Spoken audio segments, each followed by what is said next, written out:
दोस्तों, इमेजिन कीजिए एक इंसान जो 19 साल का है, जो इंडिया से इंग्लैंड जा रहे हैं एक लंबी बोट ट्रिप पर, और उनके पास सिर्फ एक पेन, कुछ पेपर्स और एक ऐसा दिमाग है जो पूरे यूनिवर्स के नियम को बदलने वाला है।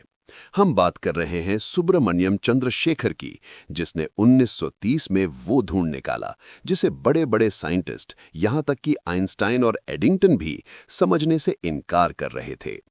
आज की कहानी सिर्फ फिजिक्स की नहीं है, ये कहानी है एक इंसान की शिद्दत की, उसके ह्यूमिलिएशन की, और कैसे मैथ ने अंत में दुनिया को झुका दिया।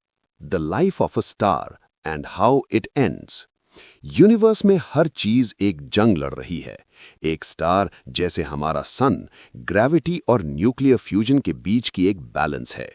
स्टार के अंदर हाइड्रोजन एटम्स टकराते हैं, हीलियम बनता है और ढेर सारी एनर्जी निकलती है।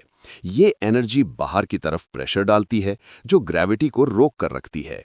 लेकिन क्या होता है जब फ्यूल खत्म हो जाता है? जब हाइड्रोजन खत्म हो जाता है, तब ग्रेविटी जीतने लगती है और स्टार कोलैप्स होना शुरू करता है। 1920s तक लोगों को लगता था कि हर स्टार कोलैप्स होके एक छोटा ठंडा व्हाइट ड्वार्फ बन जाएगा, बस यही उसका फेट है। लेकिन चंद्रशेखर ने कहा, वेट, ऐसा नहीं है। The magic number 1.4 solar masses. अपनी उस 19 साल की उम्र वाली ट्रिप में चंद्रा ने कैलकुलेट किया एक ऐसी लिमिट जो आज एस्ट्रोफिजिक्स की बुनियाद है, द चंद्रशेखर लिमिट। उन्होंने बताया कि अगर किसी स्टार का कोर हमारे सन के मास से 1.4 टाइम्स से कम है, तो वो व्हाइट ड्वार्फ बनकर सेटल हो जाएगा। क्यों? क्योंकि वहां काम आता है electron degeneracy pressure. Quantum mechanics कहती है कि दो इलेक्ट्रॉन्स एक ही जगह पर एक ही स्टेट में नहीं रह सकते। जब स्टार कोलैप्स होता है तो ये इलेक्ट्रॉन्स इतनी तेजी से भागते हैं कि वो एक प्रेशर क्रिएट करते हैं जो ग्रेविटी को रोक लेता है।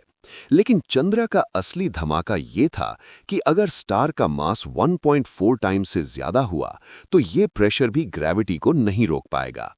स्टार और ज्यादा कोलैप्स करेगा और बनेगा एक न्यूट्रॉन स्टार या फिर एक ब्लैक होल।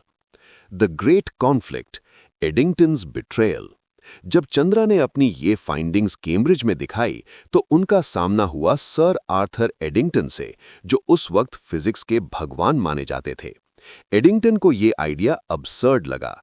उन्होंने पब्लिकली चंद्रा का मजाक उड़ाया और कहा, your maths is correct but your physics is weak. सोचिए, एक 19-20 साल का लड़का अपने मेंटर के सामने खड़ा है और पूरी साइंटिफिक कम्युनिटी उस पर हंस रही है। एडिंगटन ने कहा कि नेचर में कोई ऐसा लॉ होना चाहिए जो स्टार्स को ऐसे कोलैप्स होने से रोके। लोग ब्लैक होल्स के आइडिया से डर रहे थे क्योंकि वहां फिजिक्स टूट रही थी। Resilience and the ultimate victory। Chandra इतने टूट गए कि उन्होंने 1939 में स्टेलर डीजेनरेसी पर अपना काम छोड़ दिया।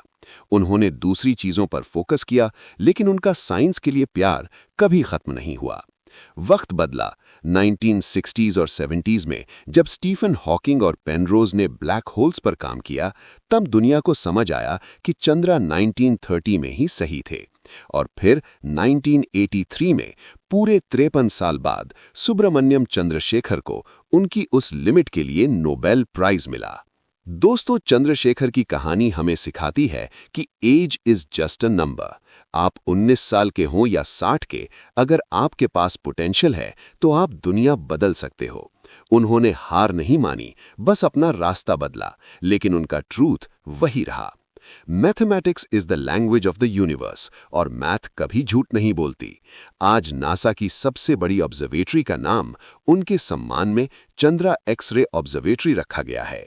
तो अगली बार जब आप तारों को देखें, याद रखिएगा कि उनकी मौत कैसे होगी, ये एक 19 साल के लड़के ने एक बोट ट्रिप पर तय कर दिया था। अगर आपको ये कहानी इंस्पायरिंग लगी तो शेयर कीजिए और हमें बताइए, क्या आपको लगता है कि ब्रिलियंस की कोई लिमिट होती है? स्टे क्यूरियस, क्योंकि सितारों के आगे जहां और भी हैं।